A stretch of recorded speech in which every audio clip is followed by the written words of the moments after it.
साफ मसाले, खुशबू और प्योर झांझ, टेस्ट से भर दे हर जुबां पे स्वाद। एवरीडे मसाले, देश का स्वाद।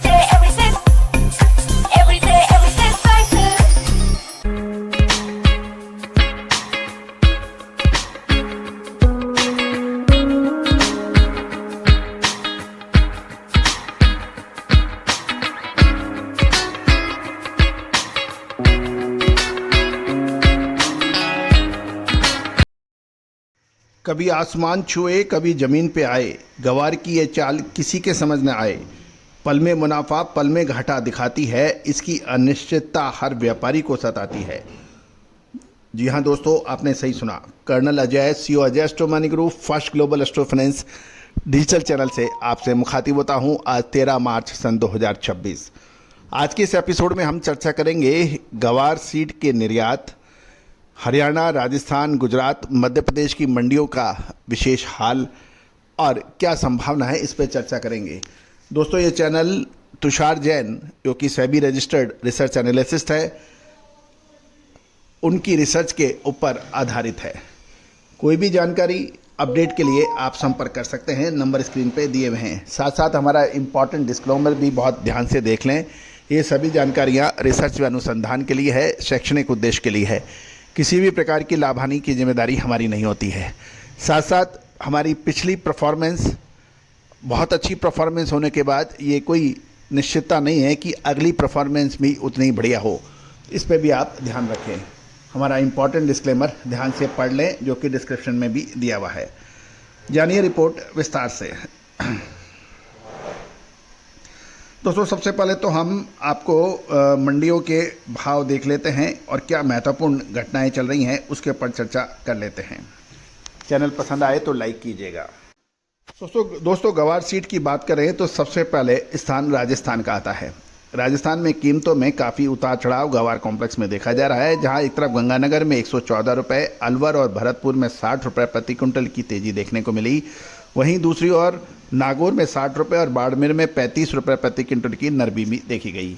गुजरात की बात करें तो बाजार लगभग स्थिर है। गोंडल और राजकोट मंडियों में मामूली बढ़त रही, जबकि डीसा और कैंडी में गिरावट देखी गई। हरियाणा और मध्य प्रदेश की मंडियों में भाव काफ़ी हद तक स्थिर और सीमित दायरे में देखे जा रहे हैं। एनसीडीएक्स की बात करें तो गवार सीड और गवार गम दोनों कॉन्ट्रैक्ट में एक मामूली बढ़त देखने को मिली है। गवार सीड मार्च 2026 अनुबंध 10 रुपये बढ़कर 5446 रुपये पर बंद हुआ और गवार गम मार्च अनुबंध 10,002 रुपये पर बंद होने के समाचार मिल रहे हैं। गौरतलब है कि औद्योगिक मांग और निर्यात के सपोर्ट से गवार कॉम्प्लेक्स मोटे तौर पर अपनी जगह बनाए हुए हैं और फिलहाल सप्लाई और डिमांड बैलेंस्ड है। इसलिए निकट भविष्य में गवार सीड के अंदर से एक रेंज बाउंड एक्टिविटी देखने की संभावना बन रही है। अब हम चर्चा करते हैं कि निर्यात यानी गवार गम, गवार मील, गवार कॉम्प्लेक्स के निर्यात से जुड़े कुछ लेटेस्ट आंकड़े जो कि बाजार को रुझानिया में मदद मिल सकती है।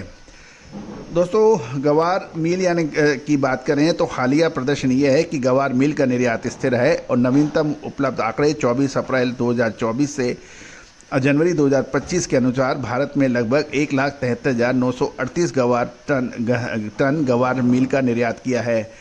गौरतलब है कि गवार गम की बात करें तो वित्त वर्ष 2025 की तीसरी और चौथी तिमाही में गवार गम यानी फूड ग्रेन का निर्यात USD 1300 से डॉलर से $1,600 प्रति मैट्रिक टन के पर हुआ। FOB जवाहरलाल नेहरू JNPT बंदरगाह पर। अब महत्वपूर्ण यह है कि अमेरिका के बाज़ार में प्रचुर मात्रा में भारतीय माल की उपलब्धता और कंटेनर भाड़े की कमी के कारण लैंडेड कॉस्ट में फ़र्क आ रहा है।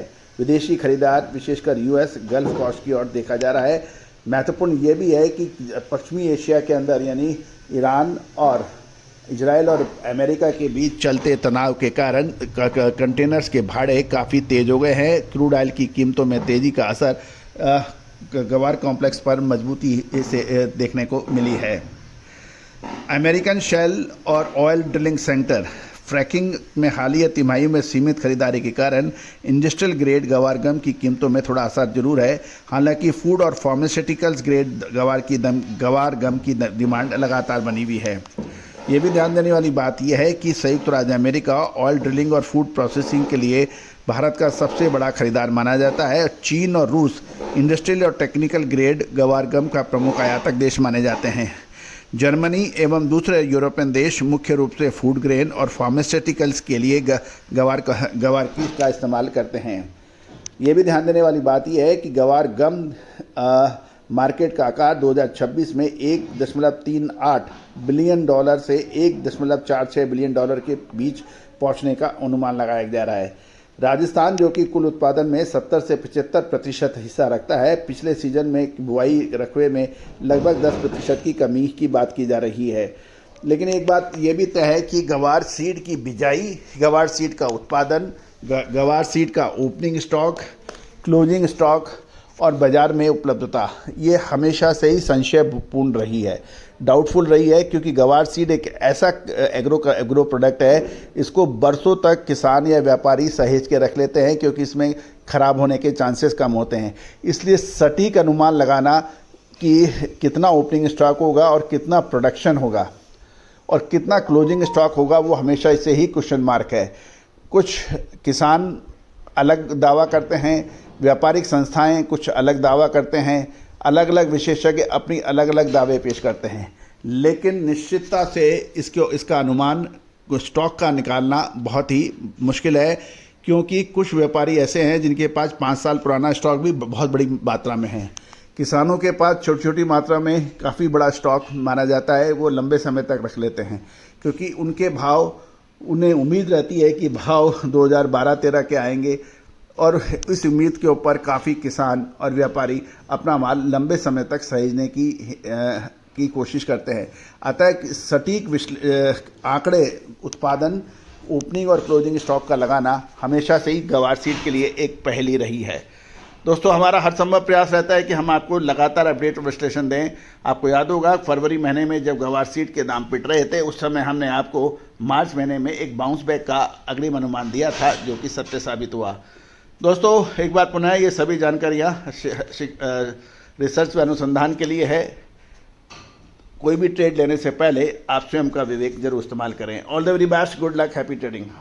होली पर ड्राई फ्रूट के भाव सुधार जानने के लिए अजय एस्ट्रो मनी गुरु पर जाएं। शुद्धता ऐसी जो हर घर की पसंद बने। सुधा महेश ठक्कर, हल्दी के विश्वसनीय निर्यातक। आज ही संपर्क करें।